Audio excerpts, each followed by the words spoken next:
Monsieur Wessex, nous avons l'organisme le plus complexe de tout l'univers. Ranimer un simple rat est une chose, mais pour un humain, ce n'est pas à notre portée. Vous croyez? Que savez-vous d'un scientifique du nom de Victor Frankenstein? Frankenstein est un mythe. C'est une histoire pour faire peur aux enfants. Les scientifiques sont tous sceptiques, docteur, mais vous devriez vous demander, étant donné le domaine que vous avez choisi d'explorer, si une telle histoire n'aurait pas un fond de vérité quelque part. L'électricité n'était pas maîtrisée en 1790, et ça sans parler de faire passer le courant dans un humain. Et où est-il passé? Pourquoi a-t-il disparu? S'il a vraiment ranimé un corps humain, pourquoi n'a-t-il pas partagé sa technique avec d'autres scientifiques pour sauver des vies? Peut-être n'était-il pas aussi magnanime que vous, cher docteur? Les scientifiques notent les résultats de leurs travaux. Même lorsque leurs expériences ont échoué. Il doit bien y avoir une trace de son travail quelque part. Des dessins, ou un carnet de notes. Quelque chose. Ce n'est pas parce que quelque chose n'a pas encore été trouvé que cette chose n'existe pas.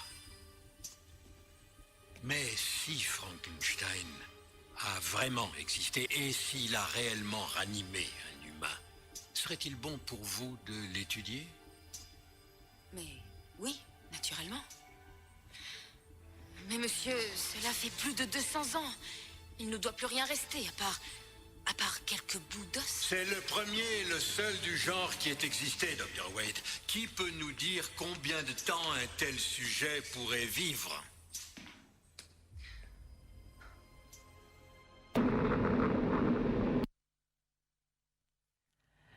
Et bonjour à toutes, bienvenue sur cette nouvelle émission Les Congrès de Futurologie, émission de science-fiction proposée par le festival Les Intergalactiques.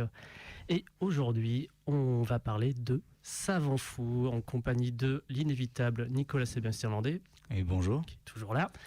Et nous avons aujourd'hui en invité Iba Ziane, productrice, bravo, félicitations, programmatrice des Midnight Movies, séance mensuelle, si je dis pas de bêtises, oui. Mensuelle, qui se passe au cinéma Lumière Terreau et qui existe depuis 3 ans, 4 ans. Ouais, 3-4 ans. 3-4 ans maintenant. Et ben c'est parti avec un petit jingle. It's moving.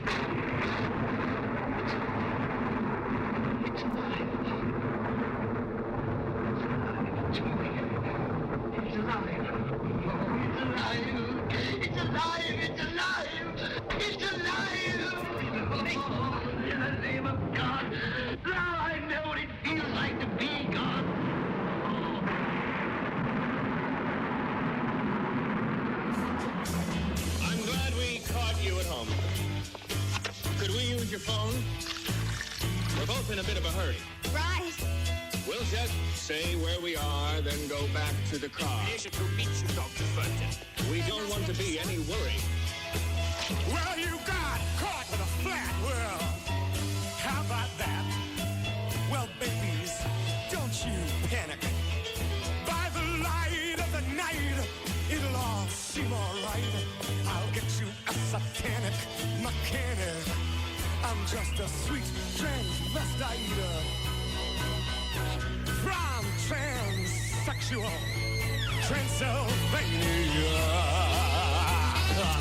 Then put your little hand in mine.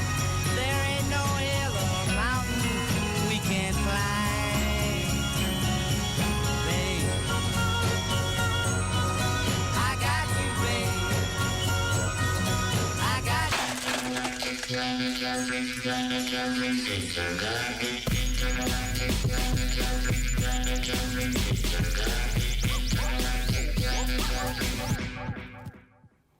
Les Congrès de Futurologie, votre émission science-fiction sur Radio Canu, la plus rebelle et rendue radio 102.2, comment oublier de le rappeler, en compagnie d'Iba Ziane, notre invitée du jour et donc programmatrice des Midnight Movies au cinéma Lumière Terreau. Ça va, Iba? Ça va, merci de m'avoir invité, c'est un grand plaisir de venir. C'était logique que tu allais arriver là à un moment ou à un autre, forcément. Tu es programmatrice de cinéma de genre à Lyon, forcément on t'invite, on ne pouvait pas y échapper. C'est quoi les Midnight Movies alors? Alors, c'est les rendez-vous, comme tu as bien déjà, les mensuels au cinéma Lumière Terreau. Alors, pour les Lyonnais, ils savent en général qu'avant, à l'époque de CMP, C'était la salle où il faisait les Midnight Movies français avec les graphiques de Bosco. Donc voilà, alors de le rouvrir et reprendre les CMP, on a décidé de continuer à faire les séances Midnight Movie. Et là, cette fois, comme je peux les programmer, les faire un peu plus international dans le cinéma de genre, voilà, réussir aussi au miracle de faire venir aux Français à 22h30 au cinéma, quand même, un samedi soir. Je suis trop fière. Mais du coup, c'est quoi des Midnight Movies à la base? Alors, oui, à la base, c'est les séances qu'il y avait dans la 42e rue à New York dans les années 70. Les films qui ont ouvert cette voie, c'est des films comme El Topo, Rocky Horror Picture Show, Eraserhead. Voilà, dans la 42e rue, qu'il faut savoir que ce n'était pas seulement des salles de cinéma underground des genres, mais aussi des shake shops, des peep shows, des cinémas porno, érotiques, voilà, la beauté du monde d'avant. Petite anecdote sur les Midnight Movies. Donc, du coup, c'est Fabrice Calzettoni, l'Institut Lumière, qui avait lancé ça suite à l'arrêt des Épouvantables Vendredi, avec qui on était partenaires à l'époque, etc. Et donc, ouais, Fabrice avait relancé ça, puis il est passé à autre chose, et tu as repris ça, du coup, toi, derrière. Exactement. C'était l'époque où je commençais à travailler au cinéma Lumière. Donc, petit à petit, voilà, quand il n'avait pas le temps de programmer un truc, je proposais mes films, et finalement, je peux le reprendre ensuite. Donc, merci Fabrice. Et bientôt, il y aura toute la filmographie de Carpenter qui sera passée. Ah oui, moi, je suis trop fan de Carpenter. Donc, à chaque fois que je l'occasionne, oui, il y a un Carpenter qui sort, qui ressort. Donc oui, et là j'allais passer ce dernier week-end à Sceaux, mais bon, le couvre-feu, j'ai dû annuler la séance et j'espère bientôt le reprendre. C'est vrai que pour l'instant, les séances de minuit, c'est un peu compliqué. Ah, c'est encore plus underground qu'avant. Voilà, tu veux faire ça dans ton salon. Mais... On va le faire sur Twitch. Ouais, bon, on fait une version 2020. Voilà, limite, on le passe à 19h. C'est l'équivalent de Midnight Movie maintenant. 19h is the new midnight. Exactement. Écoute, ce qu'on voulait te demander aussi, c'était, quand on t'a proposé de faire l'émission, on t'a demandé de choisir une œuvre ou un sujet autour de la science-fiction. Et tu as proposé Les Savants Fous, ouais. Pourquoi ? Alors, j'ai réfléchi, en gros, la science-fiction, c'est tellement large, et c'est quoi les sujets qui m'attiraient le plus depuis le début, et je me suis rendu compte que voilà, c'est Les Savants Fous, c'est Dr. Jekyll et Mr. Hyde. J'avais d'abord découvert les romans. Quand j'étais ado, j'ai adoré. Ensuite, les films, les classiques, donc voilà, celui de Mamoulian en 1932 et ensuite l'autre de Victor Fleming. Bref, Les Savants Fous, je trouve que c'est une figure très humaine, que ça me touche en fait. C'est les génies et tous les problèmes moraux de l'être humain, toutes les faiblesses qu'on peut avoir. Donc, c'est un contraste des deux extrêmes qui se mélangent dans un même être et je trouve que ça représente bien l'ensemble de l'humanité, pourquoi on se déteste et pourquoi on s'aime. Et du coup, ça serait quoi tes films de savants fous de chevet? Tu disais Dr. Jekyll et Mr. Hyde en premier? Ouais, Dr. Jekyll et Mr. Hyde, L'Homme Invisible, bien sûr, mais L'Homme Invisible, j'adore encore plus le roman que le film, même si le film, il est génial. Surtout parce que dans L'Homme Invisible, il est un vrai sociopathe. Et quand on doit croiser les centres-villes un samedi dans l'après-midi, on peut les comprendre. Ah ouais, d'accord. Parce que c'est vrai que dans les films, ça dépend des versions, mais bon, celle du Carpenter, c'est pas vraiment un psychopathe. Non.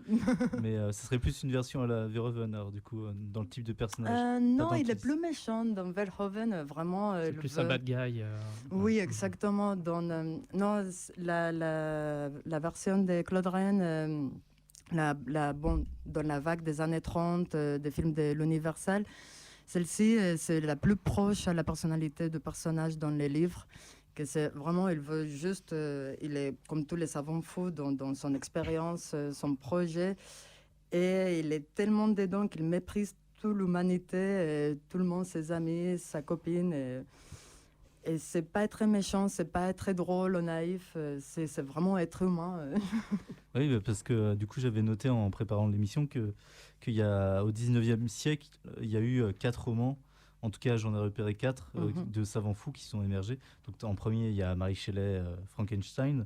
Il y a L'étrange cas du Dr Jekyll et Mr Hyde par Stevenson en 1886. Et ensuite, on a L'île du Docteur Moreau et L'homme invisible de H.G. Wells qui sont apparus. Donc, début et fin du 19e siècle. Et c'est vraiment tous ces romans sont un peu apparus au même siècle. Donc, je sais pas ce que ça veut dire pour toi, comment tu l'analyserais? Historiquement, c'est clair que c'est aussi l'époque, 19e siècle, la période victorienne. Donc, d'un côté, l'industrialisation, donc changement d'air, on passe à un moment où les puissances et les scientifiques ne comprennent pas trop bien. Donc, c'est une sorte de magicien, alchimiste. Et aussi, c'est une période où il y a une forte morale. Donc, on peut dire que c'est les rebelles, c'est les rockstars, et c'est les personnages plus intéressants. Et même si c'est pas un savant fou, on peut remarquer, par exemple, dans Dracula, il y a Van Helsing, que c'est aussi un scientifique. Et dans ces cas-là, c'est intéressant parce que c'est les héros, entre guillemets, qui va sauver contre Dracula. Ah oui, c'est pas un scientifique fou, pas forcément un savant fou. Exactement, mais il y a toujours les savants fous, non pas les savants fous, mais les scientifiques. Dans un autre roman de la même période, de grands succès, bien évidemment. Du coup, tu disais qu'il y avait un film en particulier qui t'avait beaucoup plu. C'est le premier que tu m'as cité, c'était un peu celui sur lequel tu voulais partir à la base. Du coup, c'était Dr Jekyll et Mr Hyde, la version de 1931, réalisée par ce bon vieux Ruben Mamoulian. Voilà. Pourquoi celui-là particulièrement en premier il t'est venu? Parce que dans un cinéma classique, c'est le moins classique de tous. Déjà, l'ouverture, c'est 1 minute de caméra subjective qu'on découvre le Dr Jekyll quand il se regarde sur les miroirs. Après, les charmes de Frédéric March. Désolée, mais j'étais complètement amoureuse quand j'ai découvert le film. Et aussi que c'est pas simplement un côté savant fou, mais qu'il y a un côté très sexuel dans le film, très très fort. Voilà, les moments où Ivy, quand ils se croisent la première fois et qu'elle montre les jambes, là, ça se voit que c'est avant les codes Hayes. Et c'est quelque chose qu'on ne s'attend pas quand on est gamin dans les années 90. Qu'est-ce que le code Hayes, du coup Qu'est-ce que le code Hayes pour les gens qui ne connaissent pas? Alors, c'est un code de censure instauré dans les fins des années 30, années 40 pour remettre la morale dans les cinémas. C'était... Alors ça, je ne l'ai pas préparé exactement. Mais tu peux, non, mais tu n'es pas obligé de dire les dates exactes, etc. Ou la période et un peu. Voilà, en gros, dans les années 30, Hollywood était un peu déchaîné. Déjà, les moralistes, les WASP, donc les chrétiens, les catholiques... non, c'est les chrétiens américaines. Il y avait trop de violence, trop de sexe, trop d'alcool. Selon eux. Oui, selon eux. Et du coup, ils voulaient empêcher tout ça, en plus avec la puissance du cinéma. Et de l'autre côté, les artistes, les techniciens et les réalisateurs à Hollywood, ils étaient aussi déchaînés. C'était des fêtes, waouh, où ils passaient tout et n'importe quoi. Il y a eu un grand scandale avec Fatih Arbuckle. Du coup, c'était ça qui les a donné le pouvoir pour instaurer le code ACE et voilà, censurer les petits bisous les plus innocents. C'était interdit, les décolletés, les couples, ils ne pouvaient pas apparaître dans les films en couchant dans le même lit. L'homosexualité, c'était complètement interdit. Donc, tous les films avant ça, c'est vraiment beaucoup plus intéressant à découvrir maintenant. Oui, bah, y a la violence et tout. Bah, justement, j'avais un peu... en le regardant, j'ai essayé de penser un peu à ça. Et effectivement, le film, il brise de nombreux points du code, tels que, alors j'ai noté l'adultère, la perversion sexuelle, les scènes de passion, de séduction ou de viol, et les pulsions sexuelles de l'homme. Donc vraiment, vu qu'il s'agit justement d'une histoire qui est vraiment centrée sur l'homme et ses pulsions sexuelles, parce que ça tourne vraiment autour de ça, ce qu'ils vont appeler l'animalité de l'homme, enfin vraiment ce côté-là. le film fait que parler de ça, montrer ça et même montrer les jambes à l'époque. Je pense que Oui, le t'en montrer parlais, comme ça, de cette façon, parce que bon, pour ceux qui n'ont pas vu le film, juste savoir qu'elle est dans son lit, et elle a les draps sur elle, mais du coup, on comprend qu'elle est Elle est nue nue, ouais. au-dessus, et juste la seule chose qu'il reste, c'est la Les ligue, bas. le bas, oui, et du coup, elle commence à sortir la jambe, à la Ce bouger. qui reste en tête du docteur Jekyll qui va un peu pousser la transformation. Scène coupée d'ailleurs, puisque en fait. Oui, dans la première version. C'est ça, dans la première version, du coup, on la voit commencer à se déshabiller, et puis après, elle est toute nue dans le lit, enfin, on devine qu'elle est toute nue dans le lit. Mais avant ça, ils avaient coupé donc, tout le milieu où elle se déshabille tout simplement dans le lit pendant tout ce temps. Mais aussi, c'est intéressant, ça me fait penser qu'il y a, dans la version des 42, que là, le code Hayes, il est bien installé. Les transformations dans dans ces films, c'est plus subconscient, c'était la mode avec les films de Hitchcock, Freud, tout ça. Donc, il y a un moment de transformation que c'est beaucoup plus sexuel pour moi. Et là, c'est en pleine années 40. On a Lana Turner et Ingrid Bergman. Nous, on ne voit pas les seins, mais on comprend qu'elles sont nues et comme des cheveux tirés par Spencer Tracy, pardon. Donc là, je trouvais beaucoup plus fort et sexuel, et quand même, ils ont réussi à le mettre en 1942. Oui, des fois avec le code, ils arrivaient vraiment à le détourner de manière intelligente. Mais dans le... je vais juste proposer de passer une petite bande-annonce pour le rythme de l'émission. Pour se mettre dans l'ambiance. Et donc, bon, j'en avais prévu quelques-unes, mais là, j'ai proposé du coup qu'on parle de Dr. Jekyll et Mr. Hyde de la version de 1989, et c'est la bande-annonce de Kikoï. C'est ça. Anthony Perkins. Si je suivais tous mes instincts à la lettre, que se passerait-il? Et Anthony Perkins. Il l'a éventré en partant du pubis. Et il est remonté directement jusqu'à la gorge. Un homme et un démon. Leur plaisir, la terreur. La folie.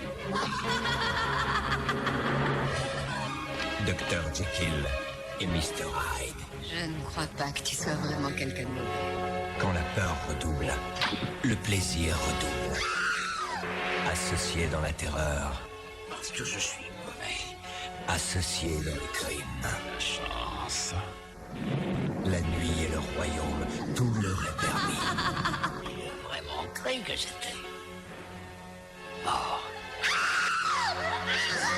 Dr. Jekyll et Mr. Hyde, l'éventreur est parmi nous. Il est parmi nous et il est énervé, en tout cas sa version diabolique. Et petite idée que j'ai eue, enfin, en pensant sur le film, même en lisant des choses dessus, bien sûr, c'est qu'en fait, on a deux grosses dichotomies dedans. La première, c'est forcément l'anti-puritanisme, etc. Hyde combat ça. Et inversement, alors ça, c'est une analyse que j'ai lue, donc je ne peux pas me prévaloir d'une analyse personnelle là-dessus, mais qui disait qu'aussi les traits qu'on donne à Hyde dans cette version de 1931 sont extrêmement simiestes et même complètement racistes, en fait. Et là, c'est une vision raciste qui combat le puritanisme. Enfin, on dirait que les deux côtés de la balance, ça ne va pas, quoi. Ah, c'est vrai qu'ils en font. Mais je ne sais pas si c'est volontaire ou pas Enfin, si c'est inconscient ou pas, le côté... Ce que j'ai lu, c'est qu'à une époque, il y avait, la société était, comme aujourd'hui, sur l'islamophobie, etc., était extrêmement... Enfin, il disait en gros les Noirs qui violent les filles blanches dans la rue. Ouais. C'était en plein dans cette époque-là. Ah ouais. Et donc, de mettre les traits comme ça de ce personnage de Hyde, vraiment, mais complètement... Enfin, c'est un gorille africain, enfin un singe, quoi. Puis sa manière de se mouvoir, etc., et... peut paraître complètement raciste, et d'un côté on te dit c'est cool, il combat le puritanisme, mais d'un autre côté on fait mais c'est une vision raciste, quoi. Donc mais je sais pas si on peut encore dire singe de nos jours. Non, je citais Sarkozy, ce qui est quand même très malheureux, mais c'est bien vu. Non, mais c'est simiesque.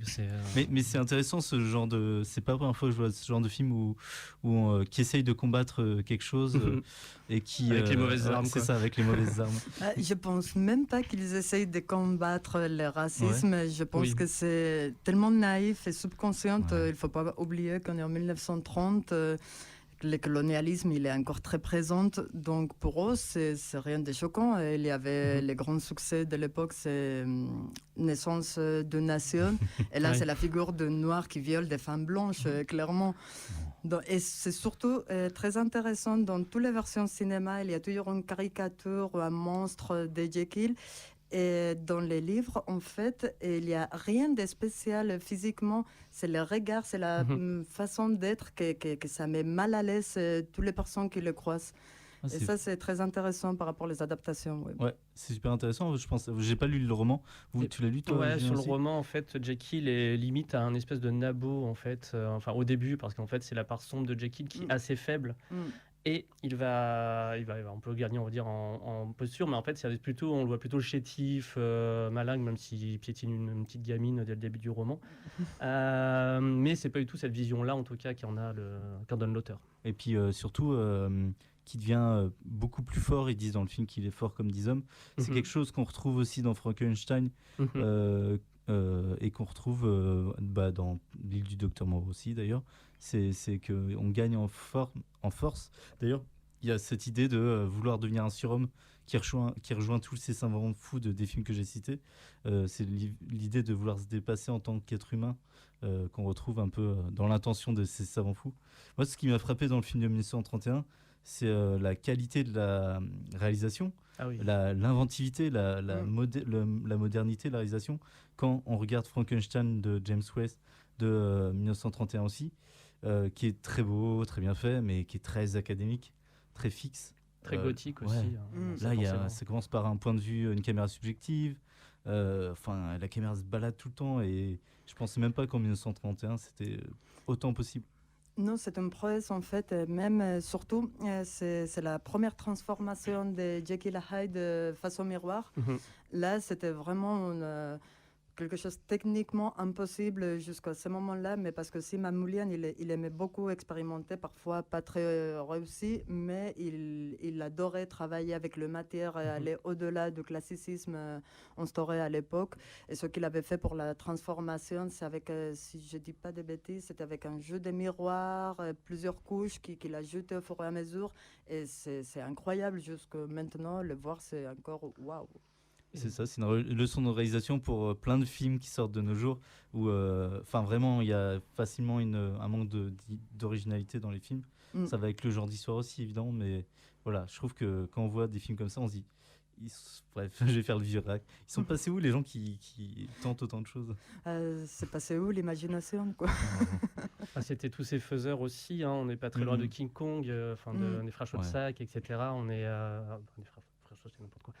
Et etc. D'ailleurs, ça rappelle un peu aussi le thème de La Belle et de la Bête, qu'on retrouve vraiment ce monstre avec la Belle et la Bête, vraiment cette figure extrêmement très connue, stéréotypée, qui est aussi un peu à la mode aussi, hein, vraiment cette bête. J'ai étudié ça à la fac, à l'époque j'ai fait un joli dossier sur King Kong, et j'ai un super bouquin que j'ai pas pris le temps de relire là-dessus sur la figure de la Belle et la Bête dans le cinéma, et oui, on s'y retrouve forcément, cette masse sombre qui recouvre la chaste et blanche vêtue demoiselle, même si elle est de petite vertu.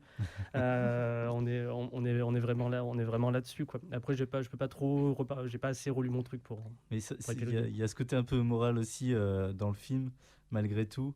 Même si le film prend de grandes libertés morales par rapport à l'époque, de dire regardez, c'est une femme de petite vertu, elle est un peu vulgaire. Elle ramasse. C'est clairement de prostituée, celle qui ramasse tout le problème. C'est ça, exactement. Donc, et c'est un peu. Parce que du coup, vraiment, la morale, c'est le thème principal dans les films de savants fous. C'est vraiment la question de la morale, de l'éthique et. Alors, soit on le prend comme une morale divine. Alors, dans 1931, dans Frankenstein et dans Dr. Jekyll et Mr. Hyde, il y a vraiment ce côté, vous avez transgressé les lois de Dieu. Et après, ça peut être la morale par rapport à la nature, quoi. Je trouve que c'est intéressant parce que même si c'est un peu désuet aujourd'hui de les regarder, elle pose encore des questions modernes où est-ce qu'on place la morale.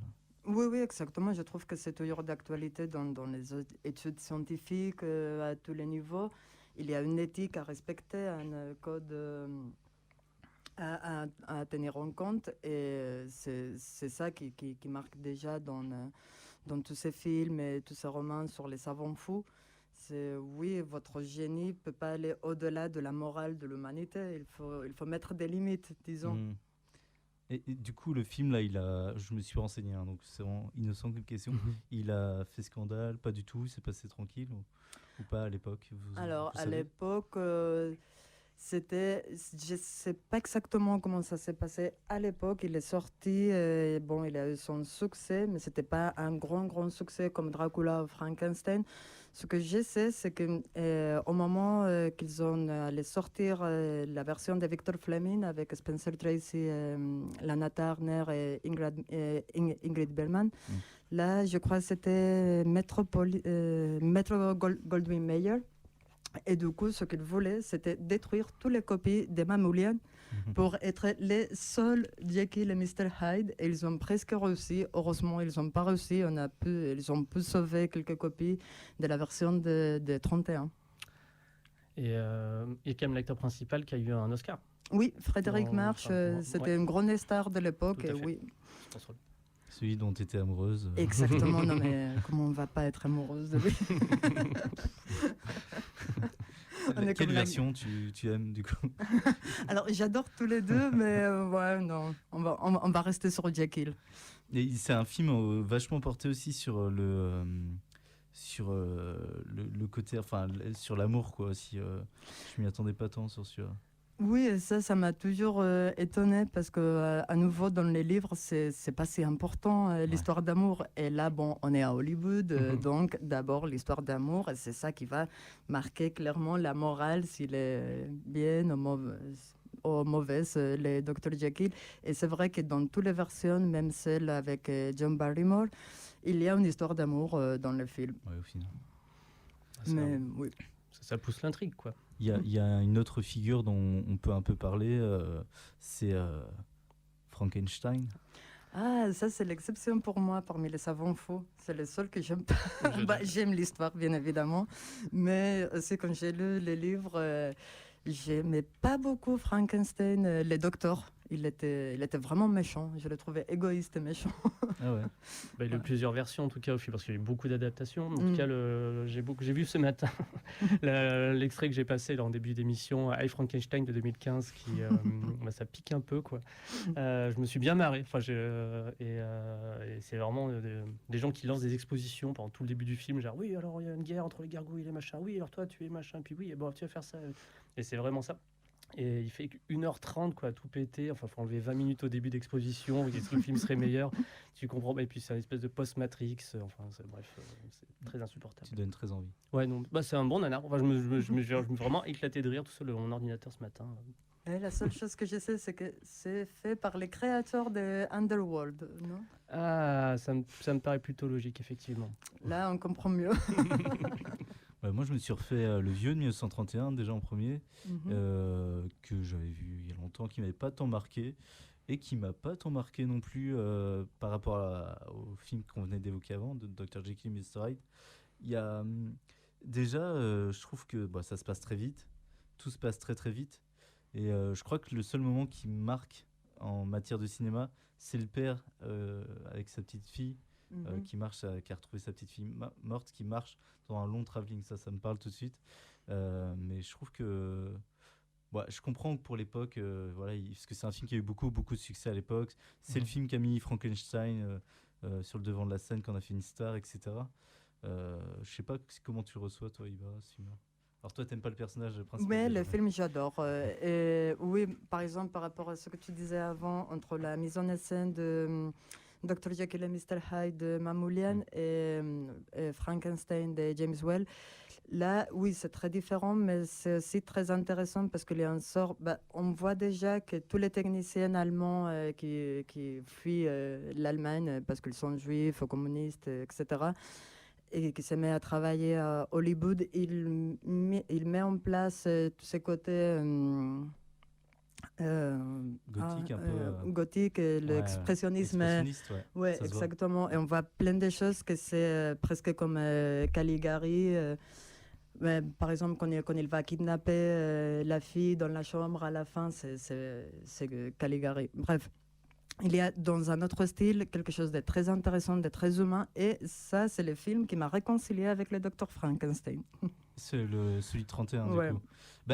Après, ce qui est intéressant dans ce film-là, c'est qu'on retrouve du coup la figure du savant fou qui regrette, et on le retrouve dans la version de Kenneth Branagh, c'est qui regrette presque directement un peu sa création. C'est-à-dire, une fois qu'il a créé son monstre, qu'il se rend compte que c'est pas ce qu'il espérait, il est dans une espèce de rejet du monstre. Ça me semblait intéressant dans le rapport du savant fou dans cette figure-là. Et après, dans la version de Kenneth Branagh, ce qui est intéressant, c'est que il prolonge un peu l'idée, il essaye de mettre... Voilà, ce que font pas un peu les anciens films, c'est qu'ils donnent pas un peu un background au personnage. Et dans la version des années 90, il y a vraiment toute une construction du docteur, de pourquoi il fait ça, pourquoi il veut ressusciter les morts, etc. Et ça, j'avoue que j'aime bien pour étoffer un peu le personnage.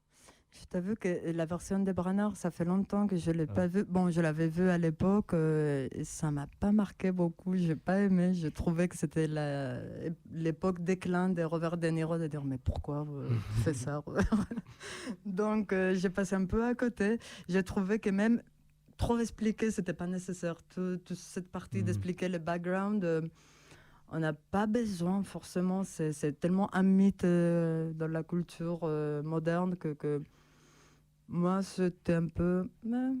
Je sais pas, moi il m'est pas sympathique Frankenstein le docteur dans la version 31 parce que j'ai du mal à accrocher à son personnage, je le trouve un peu plat dans sa volonté et tout, etc. Et je trouvais que la version de Branagh... j'aime pas trop Kenneth Branagh, donc je vais pas me pousser à dire trop de bien de lui, mais en le revoyant comme ça, après, je me suis dit, il y a quand même des choses vraiment intéressantes. Bon, après, c'est un peu too much dans la version des années 90. Ouais, mais je trouve pas ouf tout non le monde plus. meurt, c'est pathos. La version que j'aime bien, moi, c'est celle de 1957 de la Hammer avec Peter Cushing.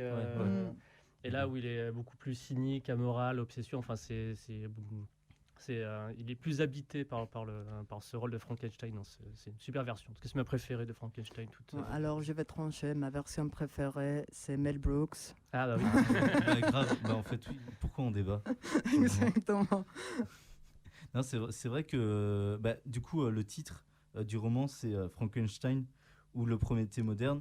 Et dans les documents qu'on lisait avec Julien sur la figure du savant fou, ce qui est plaisant, c'est que... alors déjà, apparemment, Frankenstein, c'est un peu vraiment le fer de lance dans la littérature de la figure du savant fou.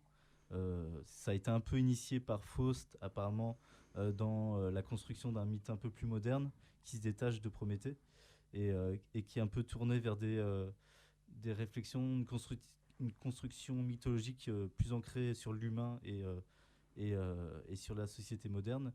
Et Frankenstein, c'est un peu le premier savant fou, faustien, comme il disait dans le texte. Donc déjà, rien que pour ça, c'est un personnage intéressant. Et comment tu les vois, toi, ces personnages de savant fou, niveau moral Alors, par exemple, justement, avec Frankenstein, comme tu disais, dans tous les films... mis à part la version des années 90, c'est quelqu'un qui c'est très froid, qu'on n'aime pas. C'est ça l'esprit Frankenstein. C'est pour ça que moi, quand j'ai lu les livres, à l'époque, j'avais lu tous ces livres. Et c'était les savants fous que j'aimais les moins parce que c'est justement tout à fait ça. C'est le plus froid. Il veut faire son monstre. Une fois qu'il est fait, il se rend compte qu'il a raté. Donc, il veut se débarrasser. Et c'est pour ça que c'est les savants fous qui montrent très bien les problèmes moraux et la problématique de jouer à être Dieu et créer une vie comme ça. Après, tu dois prendre ta responsabilité. C'est pour ça que voilà, il est puni toujours. Ouais, mais voilà, ça c'est toujours. J'aime pas trop cette morale de. Voilà, t'as voulu te prendre pour Dieu. Mais c'est pour ça que c'est pas mon préféré non plus. Je trouve ça toujours. Mais dans Dr. Jekyll et Mr. Hyde aussi, enfin dans tous, on retrouve ce côté-là. Moi, ce que je trouve intéressant aussi dans la figure du docteur Frankenstein, c'est marrant au passage, tout le monde, qu'il y a beaucoup de gens encore qui appellent la créature Frankenstein, il l'appelle Frankenstein. C'est toujours l'erreur habituelle qu'on retrouve. Donc le docteur Frankenstein, au début, en fait, on le présente comme un espèce de voleur de cadavres. Oui, c'est les plus glauques. Et puis il est vraiment, ce qui est drôle dans ce film-là de 1931, c'est qu'il a son assistant bossu.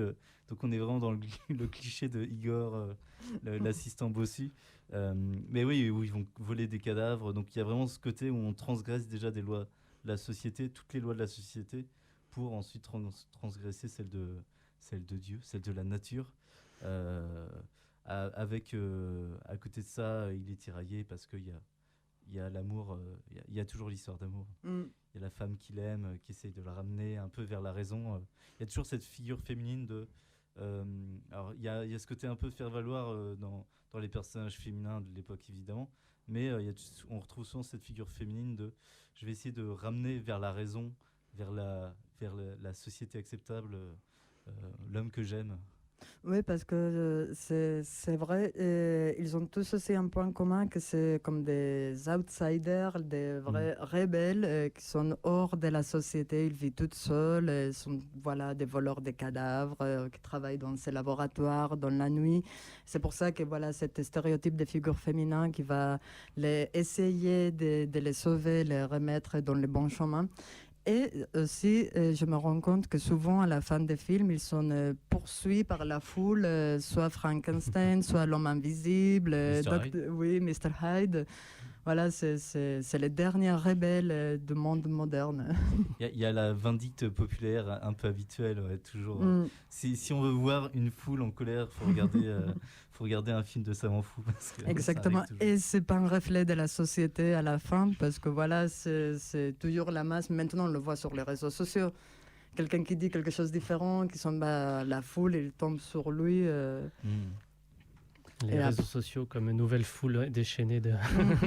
c'est beau. On mettra cette phrase en bas. Je vous propose de mettre un petit extrait justement de Frankenstein Jr. Du coup, j'avais soit ça, soit la bande-annonce du film de 2015 avec Daniel Radcliffe, mais je pense que Frankenstein Jr. Okay, je me doutais que ça serait comme ça.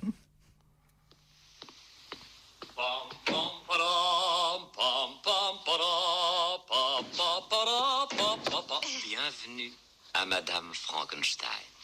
Madame Frankenstein, quel nom magnifique. Oh, chérie. Le temps de remettre ton chapeau. Quoi? Et je suis de retour. Oh, waouh, waouh, waouh. Oh, waouh, waouh, waouh, waouh, waouh, waouh. Oh, bam, bam, badam, bam, badam, bam. Le chapeau est remis sur ma tête, chérie. Encore quelques secondes.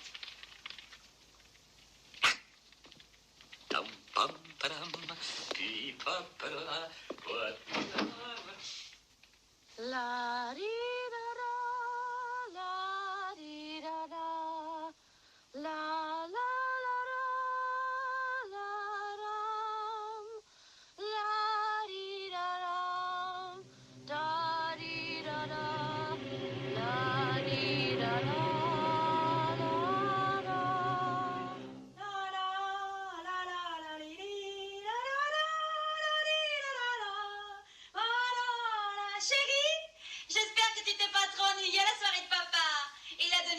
Pour toi, est-ce qu'elle t'a plu?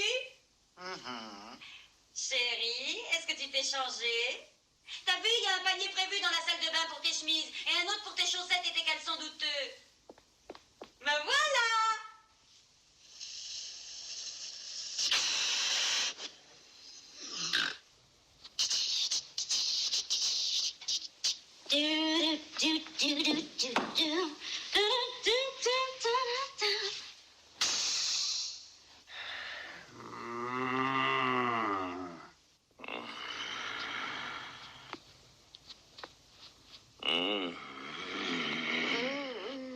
C'est exactement ce que je ressens moi aussi.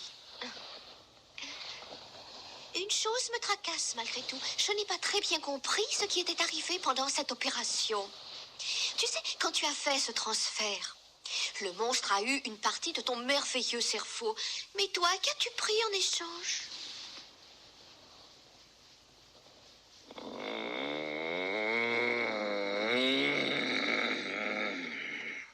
Non! Ce n'est pas possible! Oh!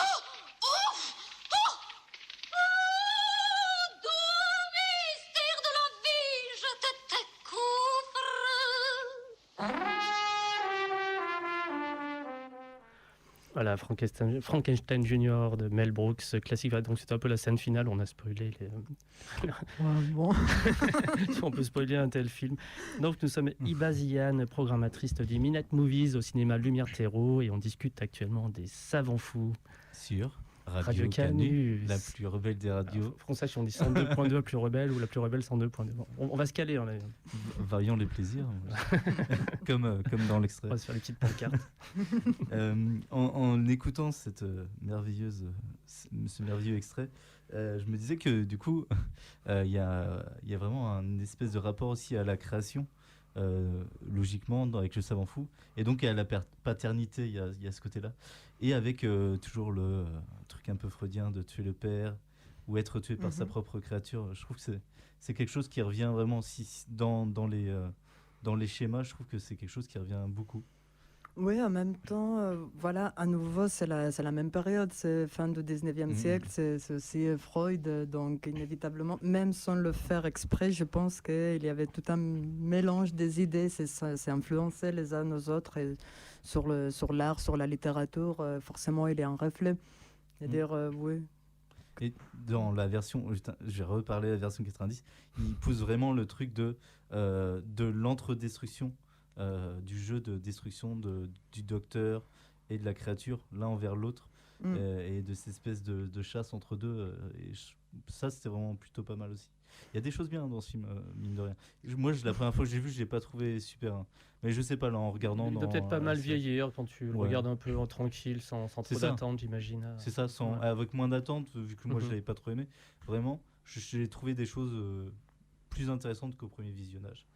Finalement. En plus, ça commence dans un bateau, et j'aime bien les scènes de bateau. C'est un bon argument, ça, je suis désolé.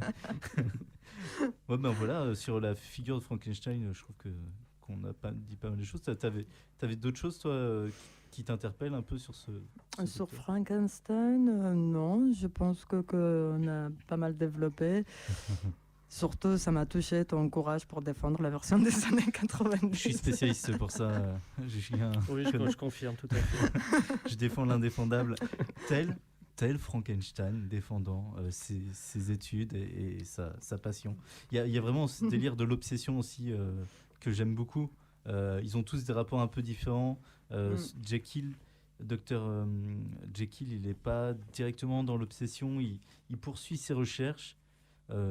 Il les teste sur lui-même, mais je trouve il a l'air moins obsédé que Frankenstein, qui lui part, quitte tout, il s'enferme, il poursuit ses études jusqu'à... Ouais, mais bon, dans le cas de Jekyll, il peut pas s'enfermer parce que il a libéré son côté obscur, du coup qu'il contrôle plus. Oui, et oui. Il aimerait s'enfermer et rester, continuer à expérimenter, trouver une solution.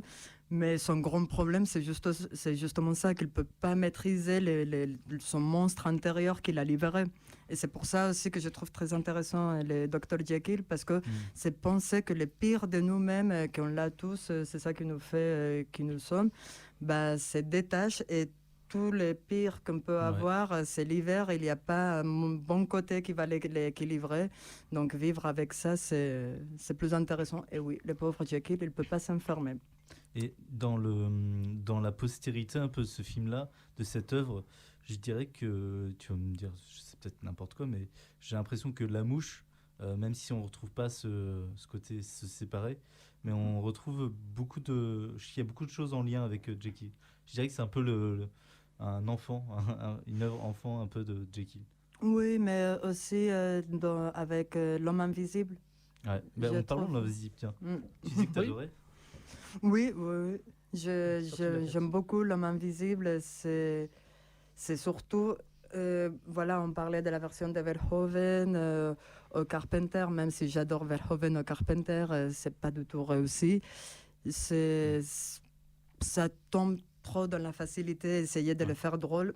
dans les livres, par exemple, c'est un des livres les plus drôles parce que justement, comme il est tout seul et il est invisible, personne ne le voit, il parle souvent toute seule et c'est très très drôle. Il y a des phrases, là j'ai pas les bouquins, bon, et je l'ai en espagnol donc ça servira pas.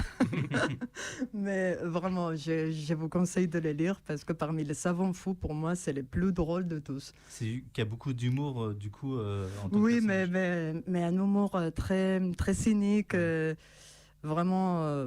Très intelligent, mais de quelqu'un qui ne peut plus de monde. Et je trouve qu'en ce moment, ça fera du bien à pas mal de monde de lire L'Homme Invisible. Attends, on parle de scientifiques fous, on va pas dériver sur Il y a une la version qui est sortie il n'y a pas longtemps, il y a très peu de temps. Ben oui, qui est assez féministe, il paraît. Oui, je l'ai loupé, c'est j'avais l'actrice envie de le La voir. Servante écarlate qui est dedans, mais je ne l'ai pas vu du tout. Et on est trois à ne pas l'avoir vu. Et super, il donc paraît qu'il on est va bien en parler du coup. Parce qu'il est sorti juste avant le confinement. C'est un truc comme ça, c'est un truc comme ça. Du coup, c'était d'autant plus l'occasion d'avoir pu le voir depuis. Il paraît qu'il est intéressant dans l'exploration des thèmes sur le féminisme, sur le rapport de masculinité. La masculinité toxique, un homme invisible. L'emprise. 2.0. Parce que déjà, dans la version de Verhoeven, il y avait le côté vraiment homme qui abuse d'un pouvoir sur des femmes, quoi. Oui, il est traite. C'est un stalker.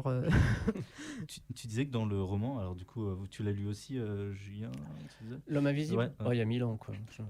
Du coup, c'est une figure pas aussi gentille que dans Frankenstein. Ah non, il n'est pas gentil du tout. Il dit clairement qu'il méprise tout le monde, que c'est une bande de nuls.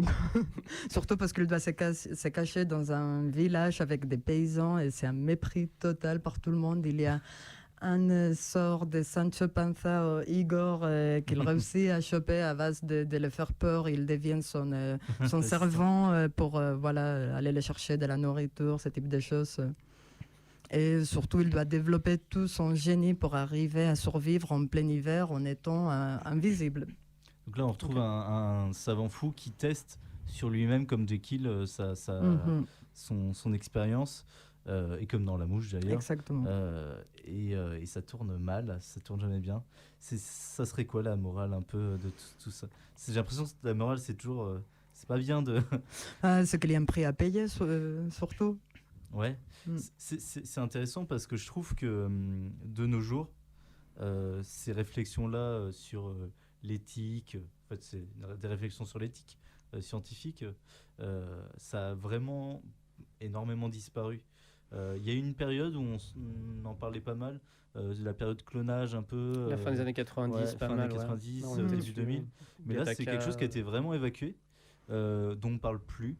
Je veux dire, le clonage, on n'entend plus parler. Alors, on ne sait pas ce que ça devient. J'imagine que c'est encore...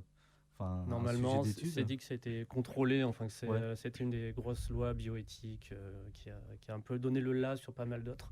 Après, je connais pas les détails non plus. Je sais pas ce que vous en pensez, mais j'ai l'impression que du coup, la figure de savant fou et du coup, la question d'éthique, etc., c'est quelque chose qu'on retrouve beaucoup moins, en tout cas en ce moment, hein, ça peut revenir, dans les œuvres de fiction, dans les films, etc. Quelle figure typique savant fou on pense là tout de suite, on va dire sur les années même 2010, j'ai rien qui me vient trop en tête. Ouais, c'est ça. Jurassic World.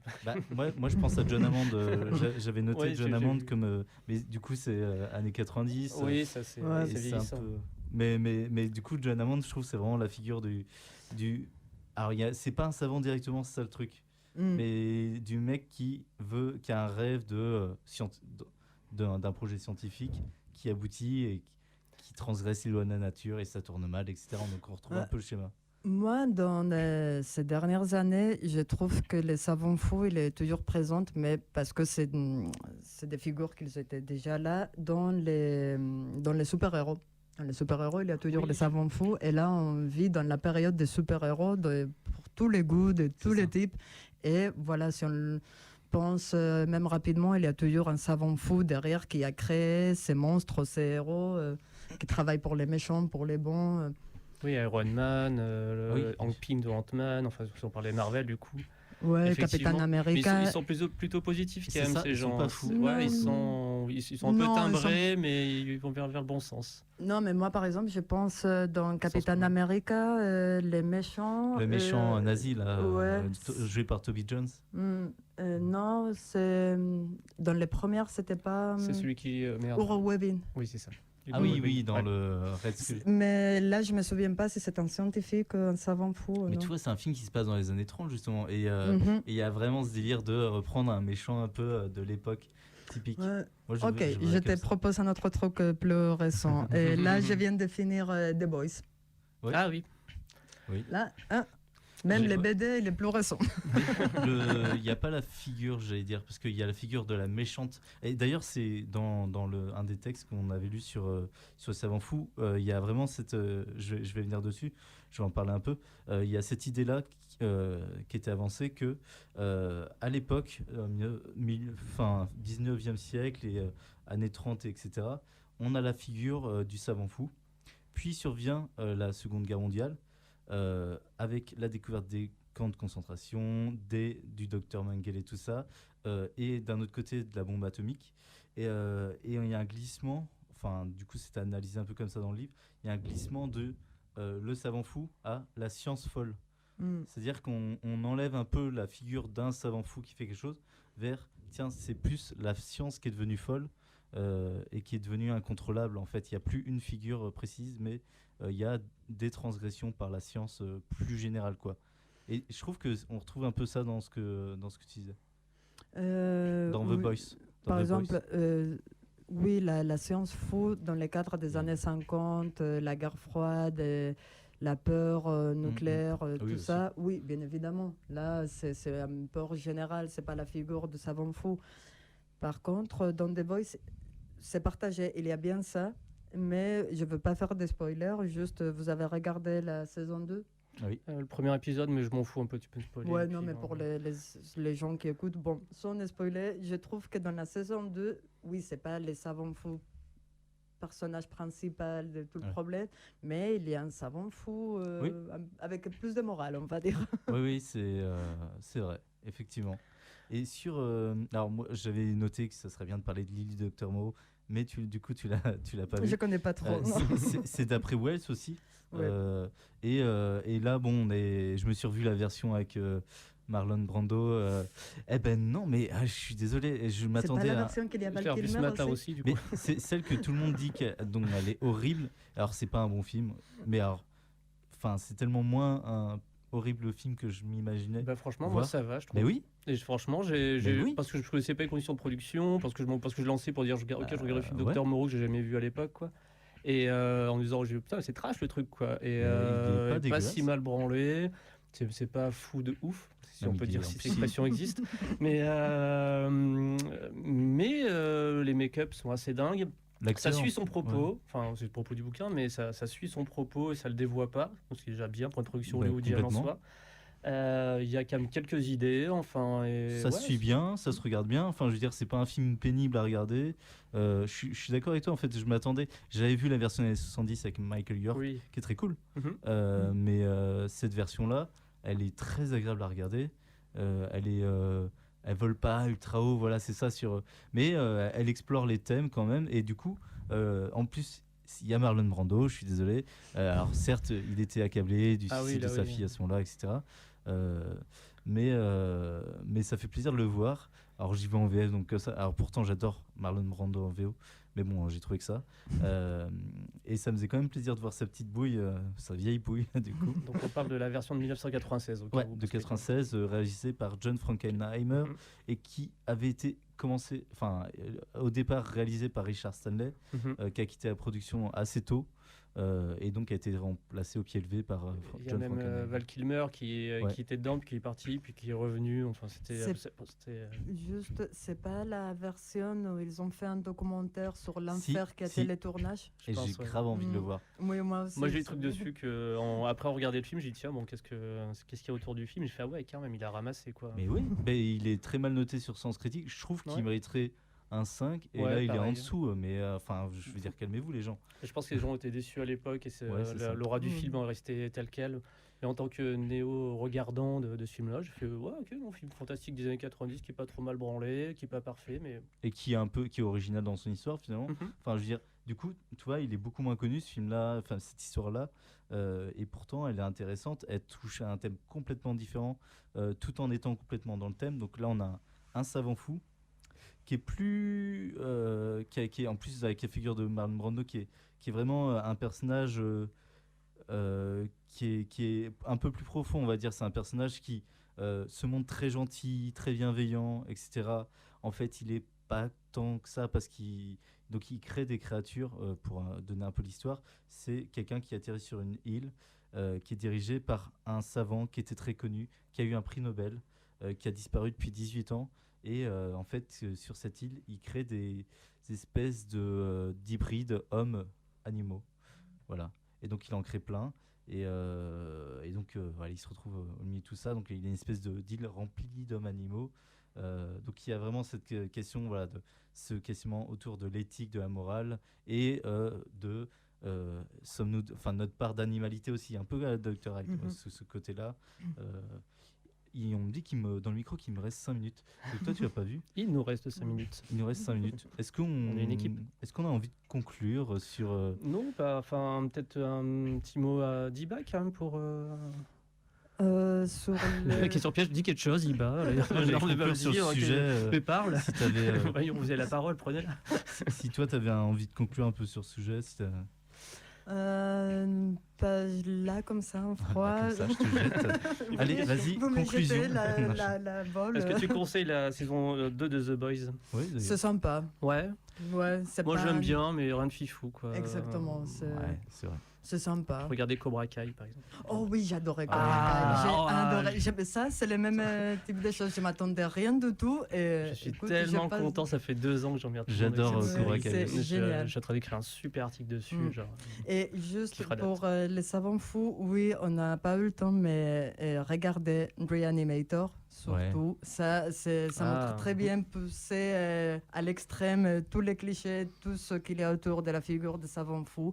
Et juste pour ces dernières 30 minutes de la fin, ça vaut le coup de regarder ce film. Complètement. Il y a les Cronenberg aussi, on en parlait un peu avant, qui a vraiment exploré cette figure-là. Alors, moi, on se disait Scanners. Oui, les Chromosomes 3. Est-ce que Faux Semblant, on le met dedans? Mais je dirais que oui, quand même. Oui, bien sûr. C'est un peu différent. Il y a La Mouche, évidemment, que j'ai cité. Et je crois qu'il y en a d'autres, mais est-ce qu'on les a en tête ou pas? On avait noté hors Cronenberg La Cité des Enfants Perdus. Ouais, moi, La Cité des Enfants Perdus. Et Alien 4, avec Crank. Ouais, mais j'aurais pas pensé à Savant Fou. À Brad Dourif dans Alien 4. Ah ouais, Alien 4, ils sont bien barrés. Quoi. Ah ouais, c'est vraiment fou. Et il y a vraiment ce travail-là de justement aller trop loin par rapport à la nature, transgresser les lois de la nature. Est-ce qu'il y a un film, donc toi, ton film Savant Fou extrême, c'est? Oula, je ne saurais pas dire. Moi, catégoriser toujours les films préférés, ce type de choses, je suis nulle à faire ça. Mais les films à voir au niveau nanar, c'est un autre classique. On a beaucoup parlé des films des années 30, des années 50. Voilà, je vous conseille aussi Bride of the Monster, le film de Ed Wood. Et là, vous trouverez Bela Lugosi, donc Dracula dans les années 30, en train de jouer les savants fous et se battre d'une façon géniale avec une pieuvre. Donc, aussi, regardez ça. Ouais, en plus, c'est pas très long à regarder. Non, c'est une série Z d'Ed Wood. C'est déjà trop s'il fait 1h10. C'est déjà trop s'il fait 1h10. Tu m'étonnes. Et puis, dans le doute, revoyez Jurassic Park. Oui, bah on est rassurés. Ou Jurassic World, qui est quand même bien meilleur, puisque plus récent et mieux fait. Oui, non, mais je beaucoup plus réaliste. Je plaisante aussi. On est d'accord. Et dans le doute, regardez surtout Cobra Kai. Il n'y a pas de savant fou. Mais il n'y a que de l'amour. Il y a que la bienveillance, une série mais merveilleuse et dont la simplicité et la générosité en font les grandes qualités. Est-ce qu'on ne devrait pas terminer toutes les émissions en disant regardez Cobra Kai? Mais je crois, Les Intergalactiques Festival de science-fiction, aujourd'hui Cobra Kai. Il y a... bon, voilà. Il pourrait y avoir de la science-fiction à un moment. Ça nous fait voyager dans le temps, quoi. Eh ben merci Iba, Merci à c'était vous. trop cool. Et on n'a même pas eu assez de temps finalement. Et oui, finalement, ça s'est passé vite. Oui, vrai. c'est 1 heure, ça passe vite. Hein. Ouais, surtout pour un sujet aussi vaste, là on pourrait facilement faire 2 heures. C'est clair. Eh bien écoutez, merci Iba d'être venu nous avoir rejoints. Merci. Je pense qu'on te réinvitera à l'occasion. De toute façon, Avec on est là grand toutes les plaisir. semaines, donc tant qu'on est entre amis qui parlons de cinéma qu'on aime, ça sera un plaisir de te Tout recevoir. à fait. En attendant, voilà, on est toujours au cinéma et je vous attends pour la séance de court-métrage des Intergalactiques. C'était en novembre. C'est samedi 14 novembre à 11h au cinéma Voilà. Lumière Terreau, effectivement. Je serai c'est- là. Yeah, c'est trop cool. Et il y aura même peut-être des savants fous dedans. Peut-être. C'était donc les congrès de futurologie, une émission de science-fiction sur Radio Radio Canu Canu 102.2, la plus rebelle des radios. Bonne soirée, enfin bonne journée si vous écoutez ça en podcast. Ciao.